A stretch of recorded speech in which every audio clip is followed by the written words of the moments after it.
How to set vivid filter in iPhone. Hello guys, this is Atticus and welcome back to App Hacks.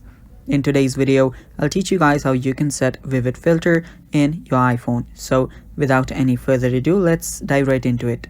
So setting vivid filter in your iPhone is really easy. First thing you will need to do is open up your camera. After you open up your camera, all you need to do is take a picture. After you take a picture, you can simply open up that picture and head over to the settings or edit option that is on the bottom. Tap on that and you will see a filters option. Tap on filters, and after you're there, if you just scroll, you will see right besides the original, you will find the vivid option. Now you can simply tap on done, that is on the top right corner, and you're basically good to go. And that is how you can set a photo to vivid in your iPhone.